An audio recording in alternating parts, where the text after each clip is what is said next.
Hello, my name is Kevin May, and I'd like to share a few slides with you today, which I've entitled Looking to the Future, which is based upon quite a lot of research that we have done at my company Stix into the future of work.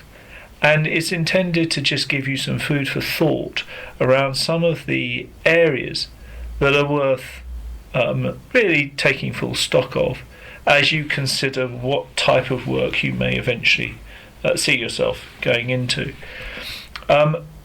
Without talking at great length about Stix, we as a company have been operating for about 12 years now.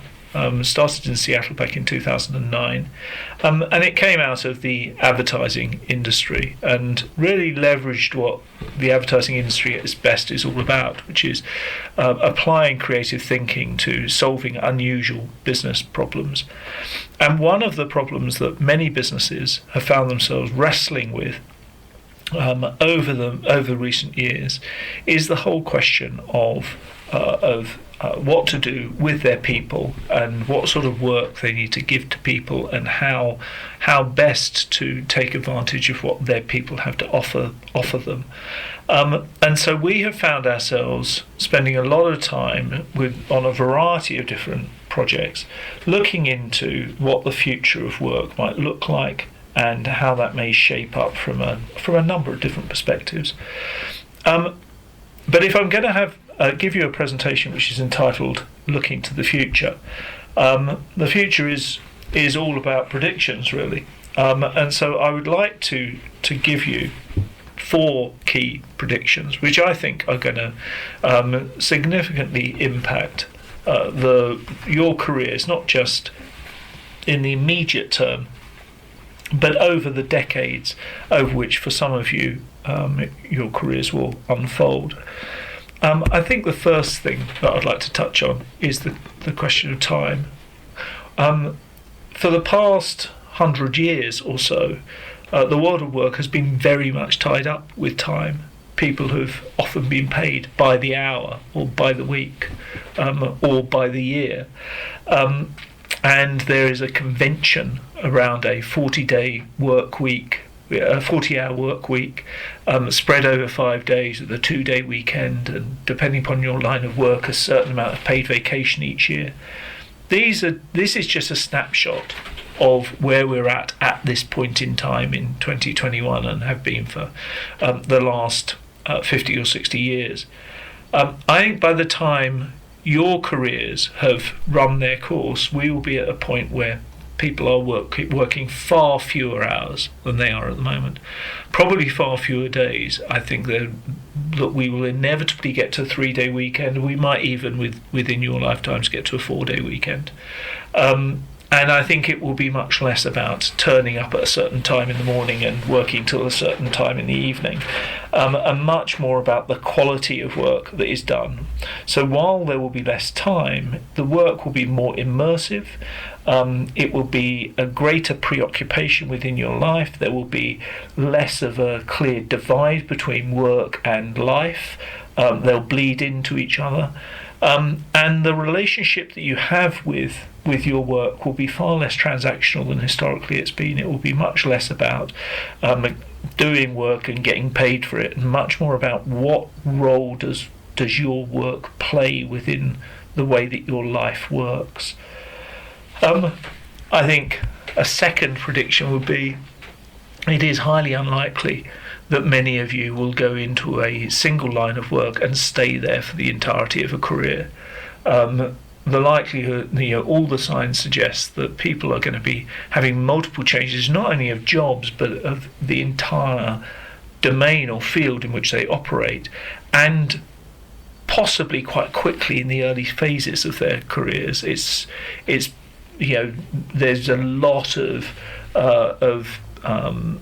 thinking that suggests that people are going to have their 20s characterised by 4 or 5 different types of work that they'll look at, and they will have changed directions multiple times before they've even reached their 30th birthday. But what this means is that rather than perpetually accruing skills and credibility and qualification in a single field that describes a trajectory which is a perpetual upward climb, like climbing a ladder, your careers are much more likely to be like trellises. Like lattice works, where you're moving sideways as often as you're moving upwards, and you're going to be looking at putting as much value on the journey as on the destination.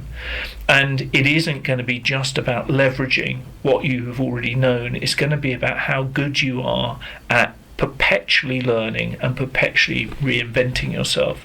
So it will be a different sort of a way of a career unfolding. Many of you will end up working in doing work or doing jobs that haven't even been invented yet, that don't exist yet.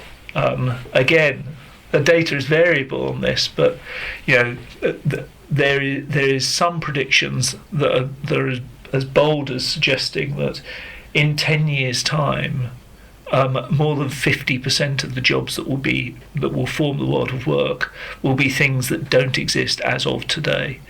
But even if you don't end up in one of those fields, the truth of the matter is as you are looking at your careers from your potential careers from the position where you are now, there are lots of jobs that have not been invented yet. There are even more jobs that already exist that you won't have heard of yet.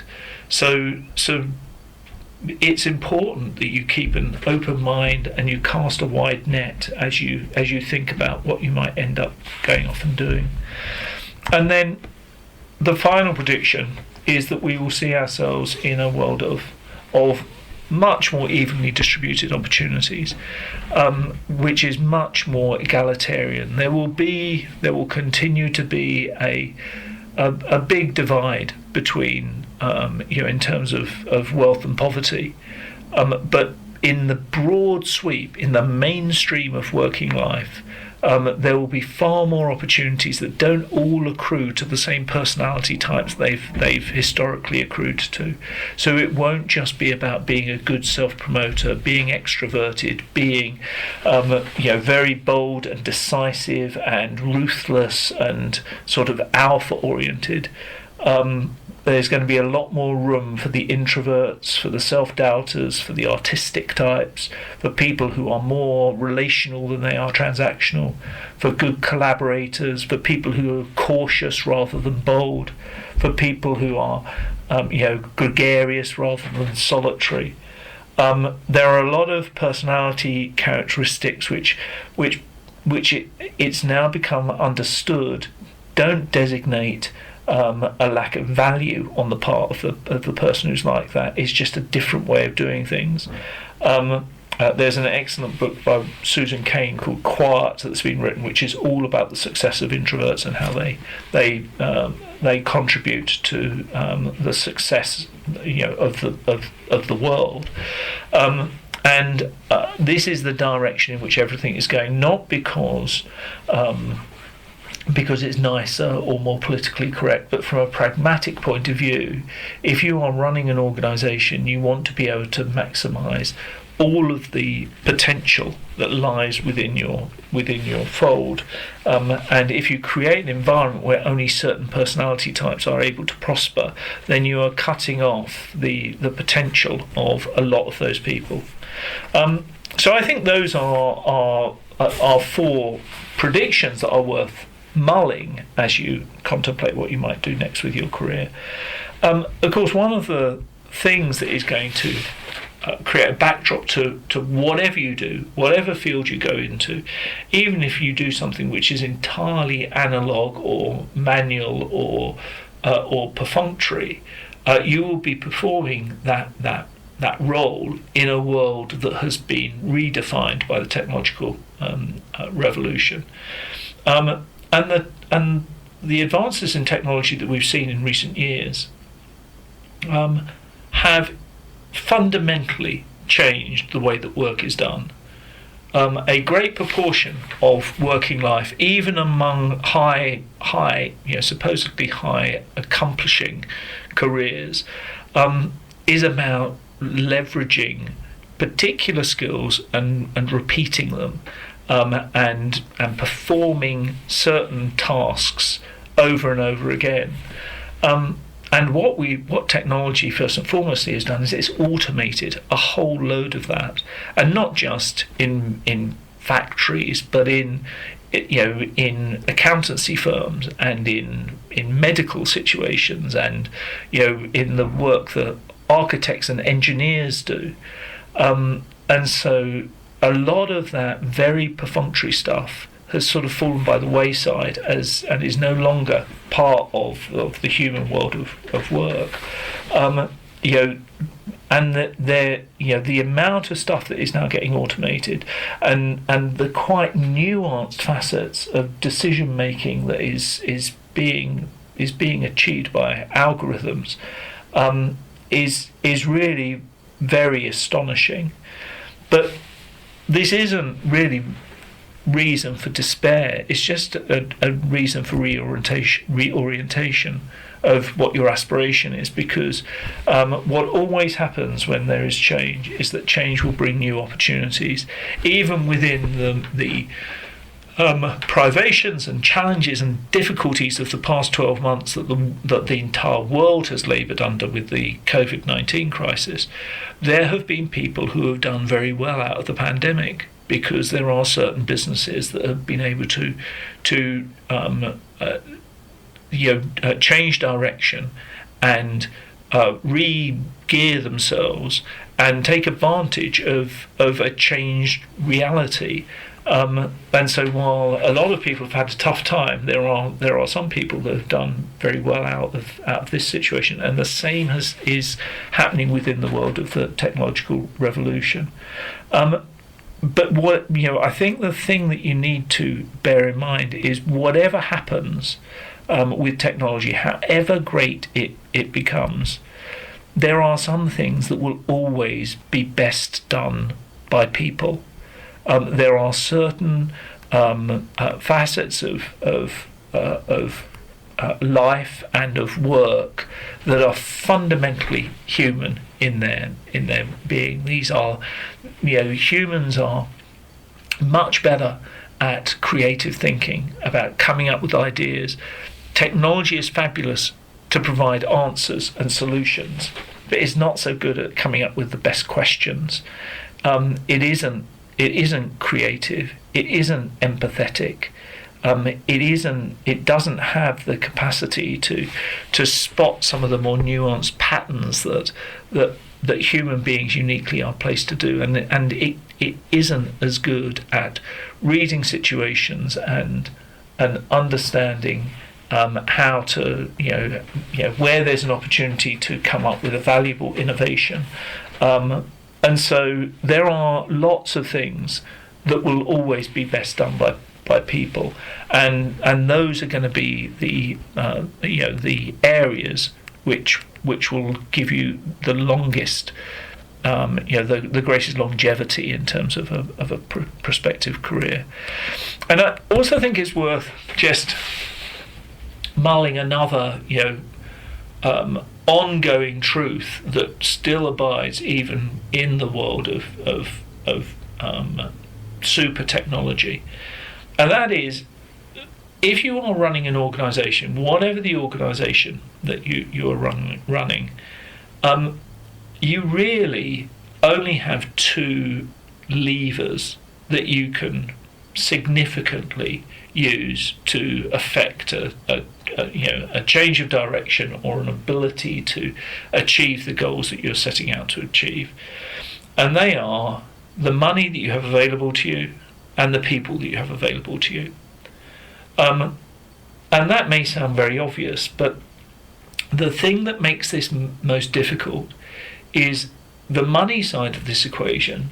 Although that's an area of great stress, actually for most businesses is the most straightforward bit.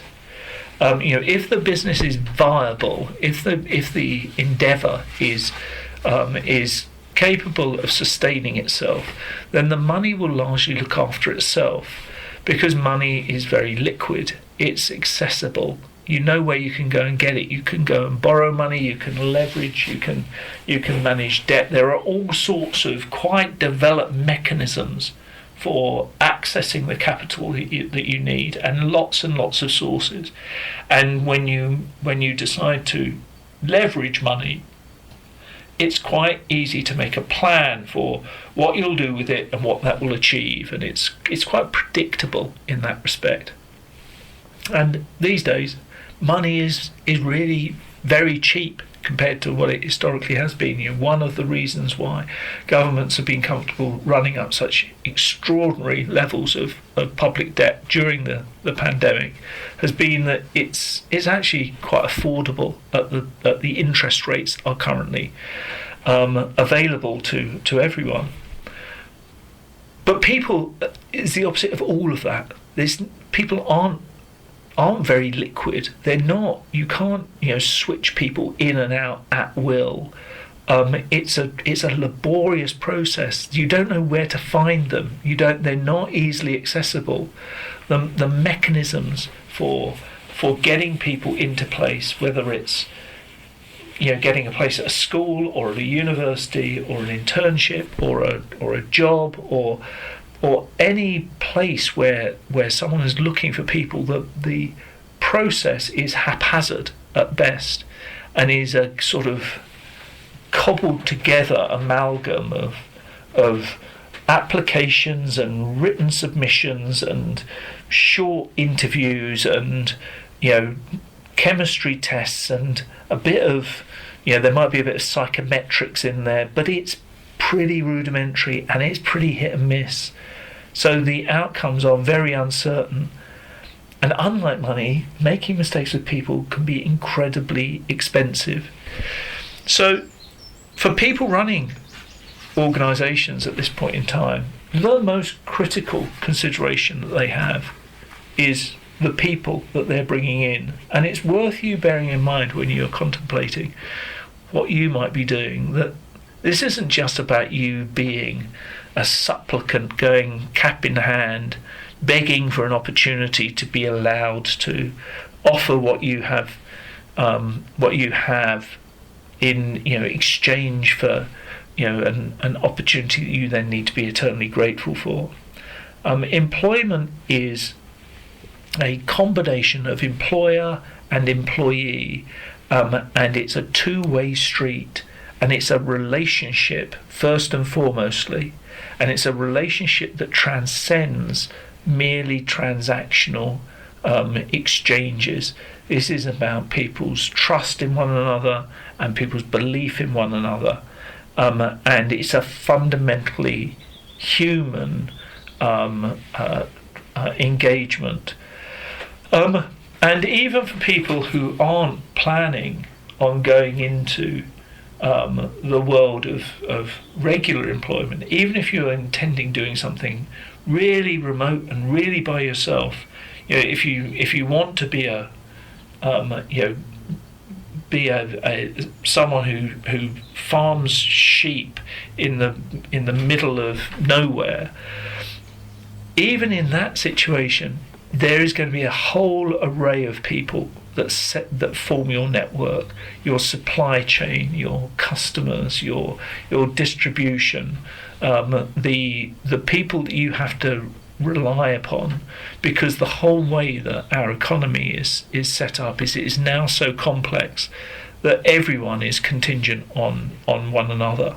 So whether you are part of a big company or self-employed, you are essentially part of an organisation, and that is going to be a key part of the reality of your working lives.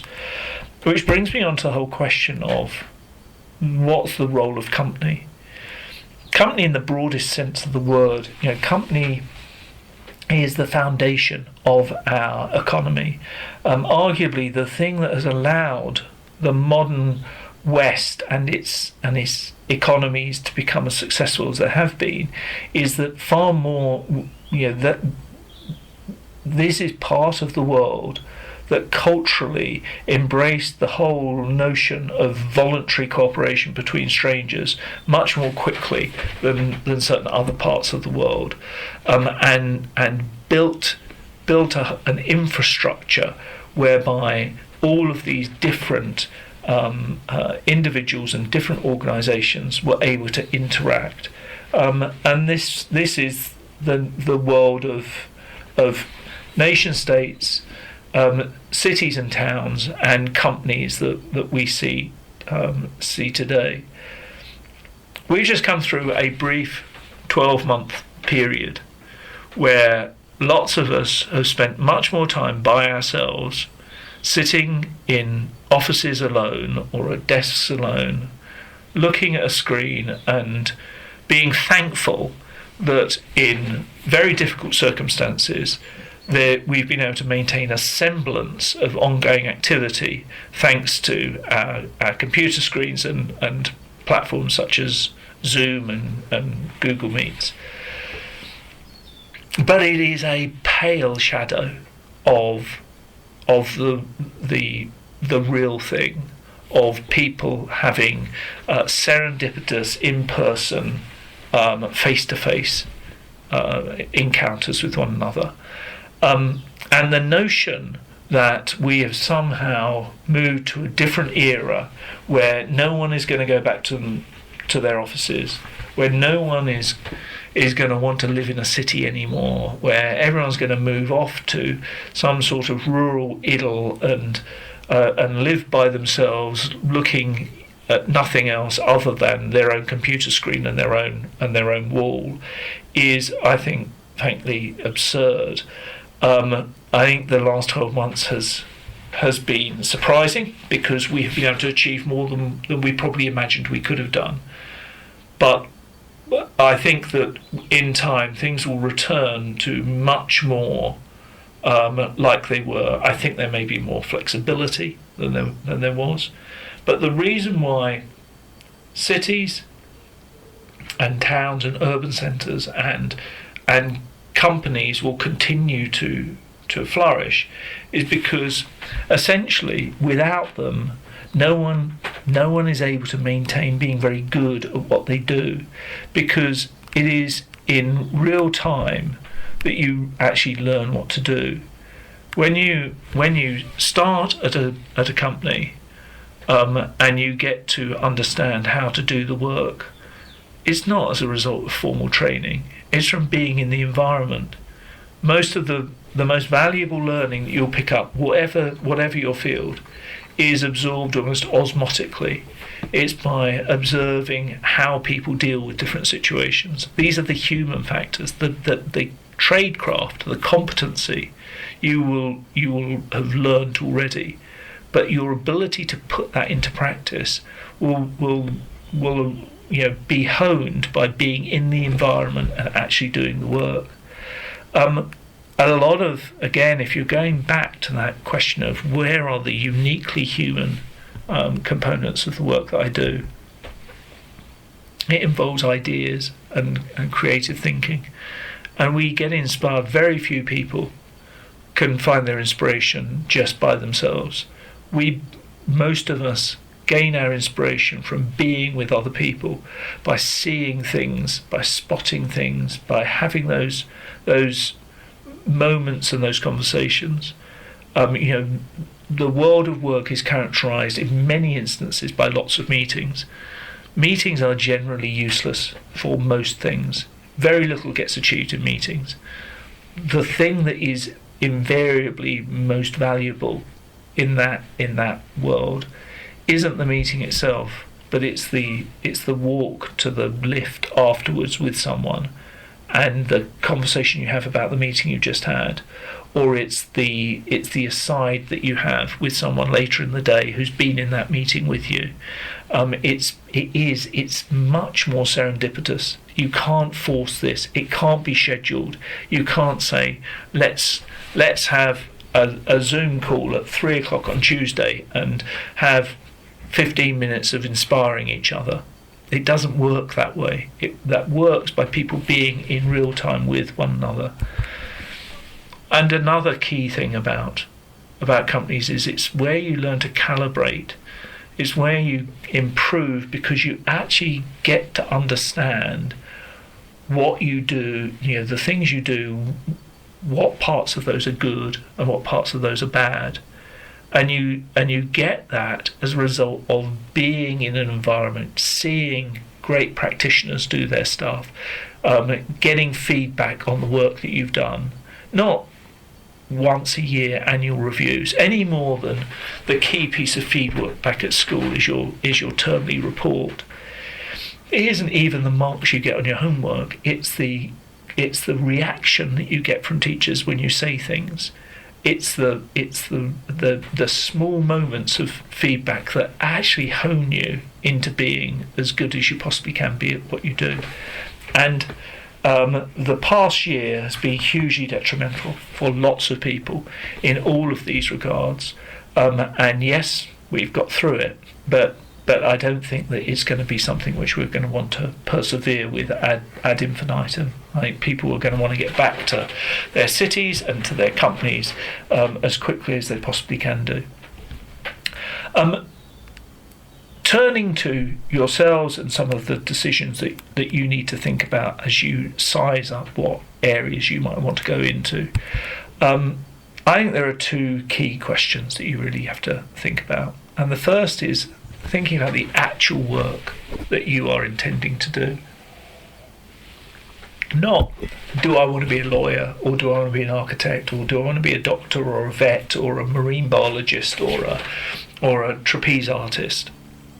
What you should be thinking about is what type of work, what's it going to be like, what's the way in which that work is done.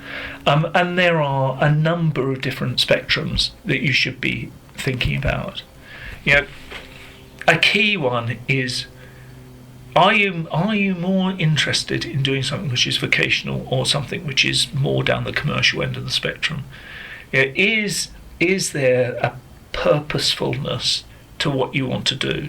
And is that important to you, or are you the sort of person that is going to be comfortable in a much more commercial environment? There are a lot of lines of work where the ultimate raison d'etre of the entire endeavour is to make money, and nothing much more than that. But if you're going to go into teaching or into the public sector, or into non-profit work, or into nursing, or being a doctor, that's much more vocational. That's not just about turning a profit. It's not just about money, and that's an important thing for you to understand about the essence of the sort of work that you're going to do. I think another key question is trying to think in terms of, are you more interested in doing something which is entrepreneurial or doing something which is institutional? Entrepreneurial work is liberating for a lot of people, and it's terrifying for others. It's highly risky, highly volatile. There is no stability. There's lots of excitement, there's lots of gratification, there's lots of exposure. When I first set up Stix, someone who had done a similar thing a few years ahead of me turned around and said to me, the big difference between running your own business and being an employee is that the best days of being an entrepreneur are better than anything you ever get as an employee, but the worst days are darker than anything you'll ever experience. And he's absolutely 100% correct in that piece of advice. I vacillated between these two through my career, and I think that both ends of this spectrum have their appeals. The advantage of doing something which is more institutional is, while that sounds a little boring, therein lies its benefit. It offers greater stability, it offers greater peace of mind, it offers the dependency of a salary and probably some perks and possibly some pension provision, and the status and the reassurance of a position and the security that whatever happens you've got some sort of notice period, and you've got an infrastructure around you. People who've worked in more institutional environments have generally had a better pandemic than those who've worked in entrepreneurial environments. But this again it's just a balance that you want to weigh up. How much do you want to think about work that involves knowledge, and how much of it would you prefer to be doing work that is about you living on your wits? Knowledge is really the preserve of things like the professions. If you are a doctor, if you're a surgeon, if you're a lawyer, if you're a teacher, actually, if you're an architect or an accountant, what you're doing is you are leveraging precedent. You are using knowledge and information that you already have in your possession, and you're looking to figure out ways that you can apply that knowledge to the situation that you find yourself in. But there's lots of work which isn't knowledge-based at all. In fact, I've said frequently to our own clients or our own prospective clients, with varying degrees of success, that if you come to Stix, we offer no expertise at all. We don't have a bank of knowledge that we are going to put on the table for you. What we offer is the ability to take a difficult situation and provide good thinking around that. Adaptive work is about living on your wits. It's about being more creative. This is the sort of stuff, the sort of work you get in the creative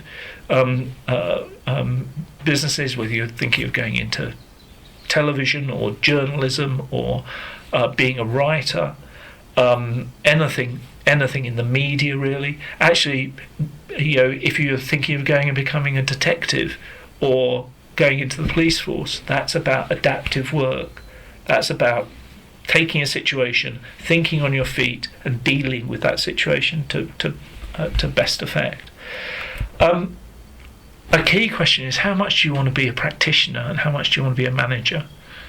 There is a lot of pressure in the thinking around careers to be perpetually on an upward trajectory, that you should be looking to get to the next level, to get to the next, to be in charge, work your way up. And it creates a lot of misery for a lot of people, because a curiosity of the world of work is that typically the promotions go to the best practitioners rather than the best people who are going to, who are best equipped to fulfill the role that they're being promoted to.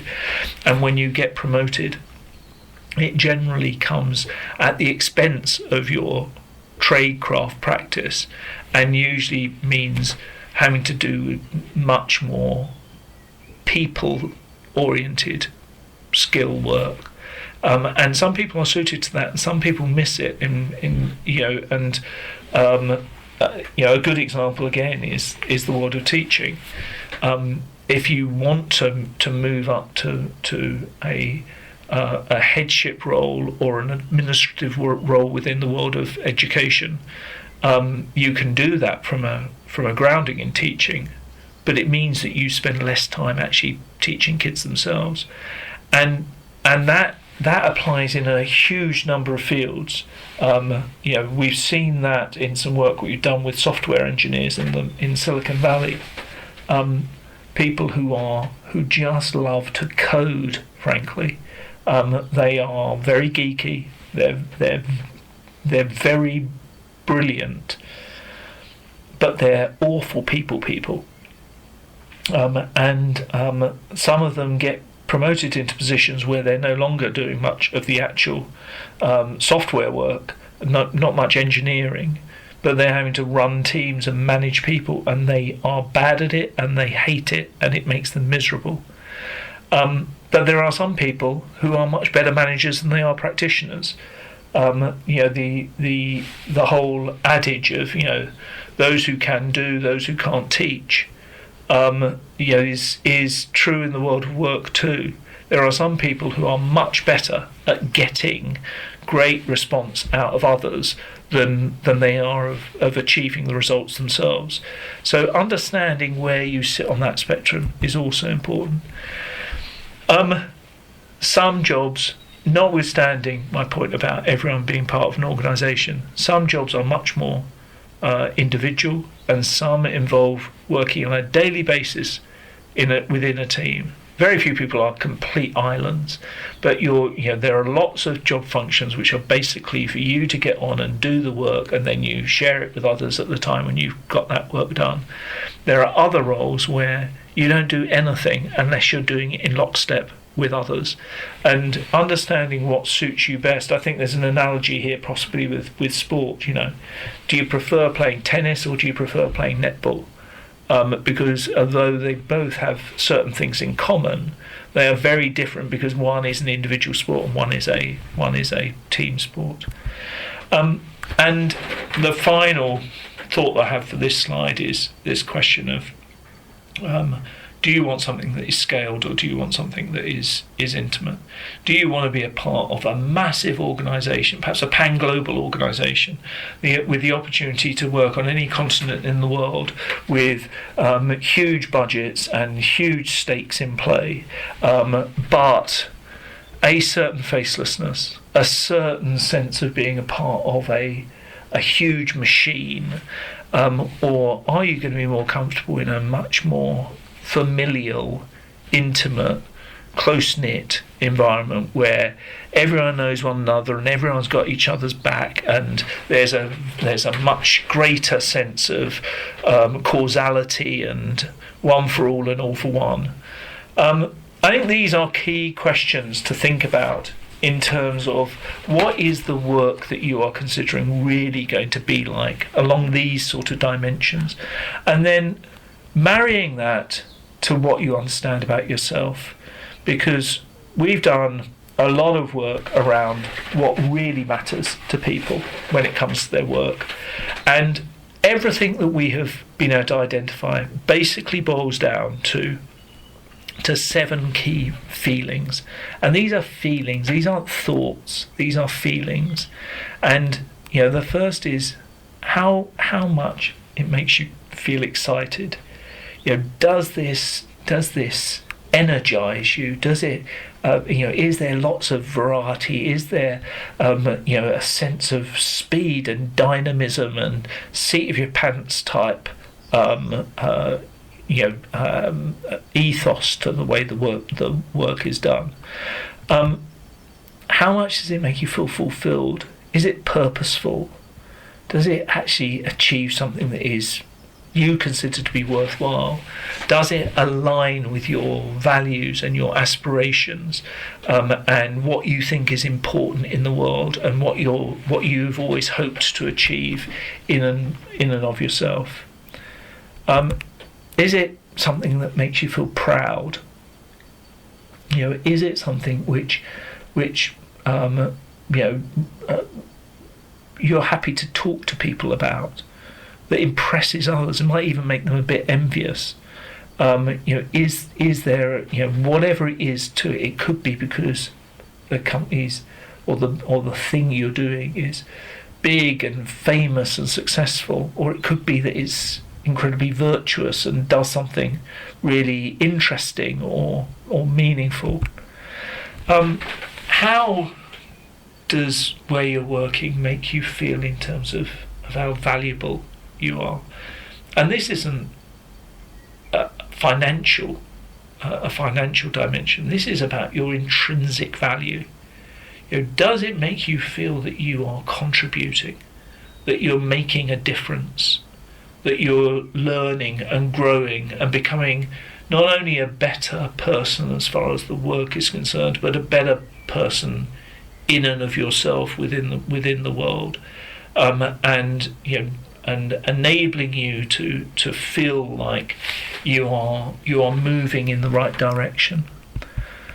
And of course you do want to feel rewarded, but not just rewarded in terms of the compensation that you get, but also in terms of the recognition that you get and the gratification you get from being well regarded by your peers at work and by your friends and family, and that sense of achievement and recognition that is really at the heart of reward, and it doesn't even have to be being paid a lot of money. It's about being paid fairly and appropriately for what you do.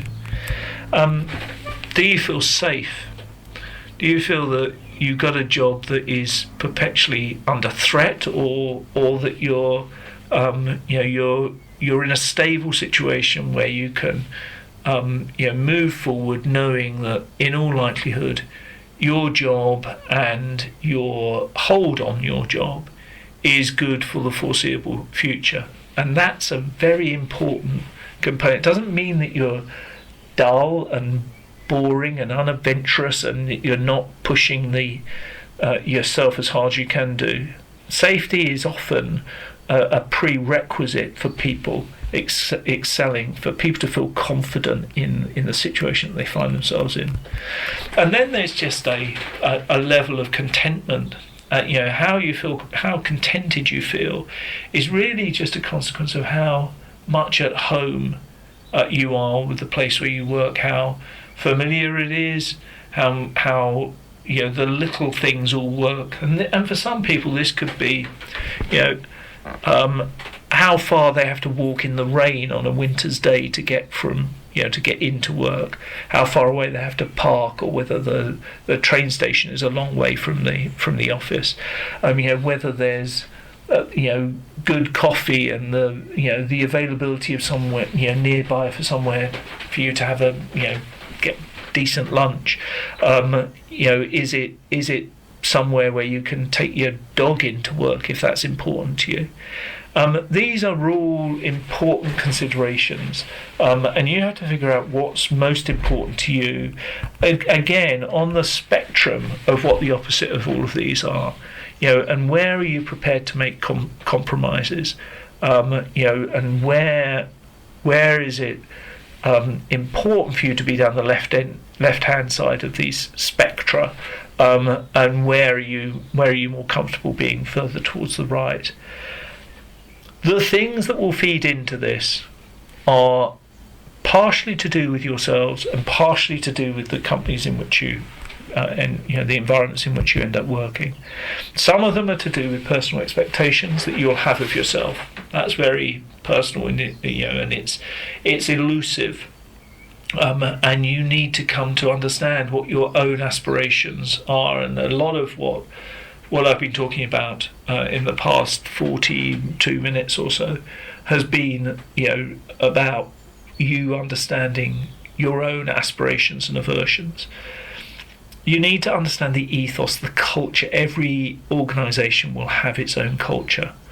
And these are the sort of unwritten ways of being that exist within the company. And in the same way as friendships are elusive and hard to define, so are company cultures.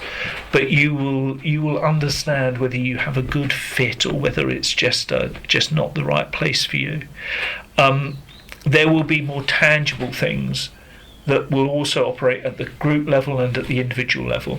Your daily experience will be that walk into work. It will be the taste of the coffee, and then there will be things to do with the workplace and its actual operation and how it functions and what it does and the practices that it follows, and how good the technology is that's there, or there are a whole slew of different factors that fall into each of these buckets. So as you're evaluating what you are thinking of going and doing, think in terms of these factors, because these are the factors that will have a lasting impact on whether you're happy doing what you're doing. And I would argue that if you end up being happy with what you're doing, you are far more likely to be successful and to reach your potential. And even if you can be successful and reach your potential without being happy, is that really worth it in the end? What you want to be doing is you want to be having the best life you possibly can do. And I'm going to finish now with a quick quote from a Czech author called Milan Kundera. I think, therefore I am, is the statement of an intellectual who underrates two things. I feel therefore I am, is a truth much more universally valid.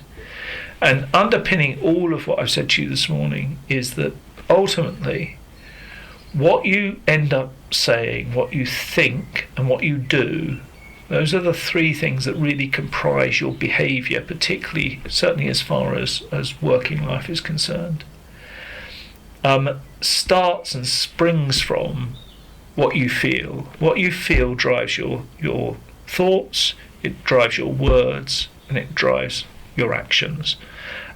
So attend to those feelings as you weigh up the decisions that you have before you. And I wish you all the very best of luck in what I'm sure is going to be a whole succession of very successful careers. Thank you very much.